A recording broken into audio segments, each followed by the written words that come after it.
نماینده ویژه امریکا برای زنان و حقوق بشر در افغانستان میگوید تا زمانی که امارت اسلامی به حقوق زنان و دختران به ویژه حق آموزش احترام نگذارند، هیچگاه به رسمیت شناخته نخواهند شد و تحریم ها بر سر دولت جدید افغانستان همچنان ادامه خواهد داشت. رینا امیری همچنان گفته که امارت اسلامی بر سر بازگشایی مکتب های دخترانه بالاتر از صنف ششم درگیر اختلاف های درونی شدند. در این حال امارت اسلامی هر گونه اختلاف های درونی را بر سر بازگشایی مکتب های دخترانه رد می کند. سهیلا یوسفی.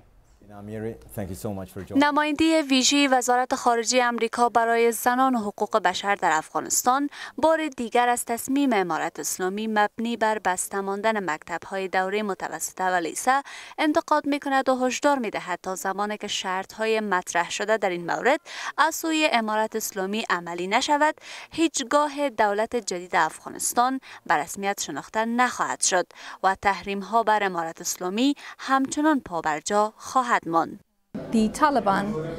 طالبان باید جایگاه خود را در بین مردم افغانستان پیدا کنند و رضایت مردم افغانستان را به دست بیاورند، اما کارهایی را که فعلا آنها انجام می دهند آنها را از هدفشان دور می سازد که به رسمیت شناختن آنها است.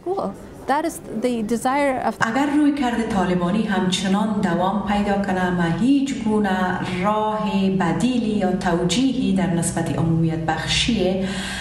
نظام تعلیمی و تحصیلی به تمام دختران افغانستان که به شکل عادلانه اولاد فقیر و غریب افغانستان در این نظام شامل باشه نمیبینم. این دیپلمات وزارت خارجه آمریکا همچنان میگوید که اعضای حکومت سرپرست امارت اسلامی بر سر بازگشایی مکتب‌های دوره متوسطه و لیسه دختران دچار اختلاف‌های درونی و دو دستگی شدند.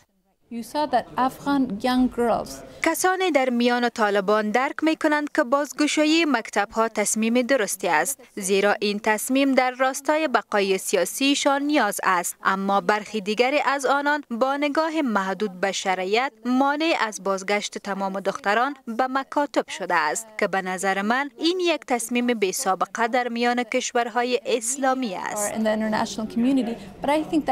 با این حال توماس وست نماینده ویژه ایالات متحده برای افغانستان همچنان در توییتر نگاشته که او با حامد کرزی رئیس جمهور پیشین کشور در مورد خواست همه افغانها برای بازگشایی فوری مکتب‌ها بر روی دختران بالاتر از صنف ششم گفتگو کرده است.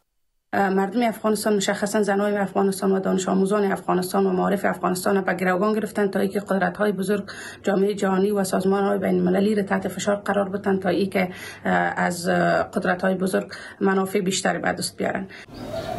در همین حال شمار از آموزگاران هم بسته ماندن مکتب‌های دخترانی بالاتر از صنف ششم را از سوی امارت اسلامی قناعت بخش نمی‌خوانند و خواهان بازگشایی بیدرنگ مکتب‌ها بر روی همه دخترانند.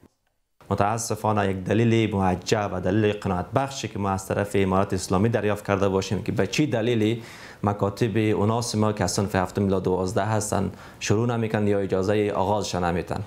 و فقط تنها بحث پوشش و لباس مسائل مطرح کردن که حالا بحث پوشش و لباس مشخصا میشه در ظرف 2 روز 3 روز برنامه ریزی شود. معارف بدون دخترها اصلا در جامعه امکان نداره. اگر قرار باشه ما یک دکتر را معرفی کنیم برای آینده، یک انجینیر را معرفی بکنیم، یک استاد را معرفی بکنیم که حداقل طبقه اوناس قرار گفته دولت جدید درس بده، پس ما بدون طبقه اوناس و بدون معارف اوناس اصلا نمیتونیم. این در حال است که امارت اسلامی هر گونه اختلاف‌های درونی را بر سر بازگشایی مکتب‌های دخترانه رد می‌کند و تاکید دارد که تصمیم در مورد بازگشایی مکتب‌ها جزء از مسائل داخلی افغانستان است و نیاز به فشارهای بیرونی در مورد وجود ندارد.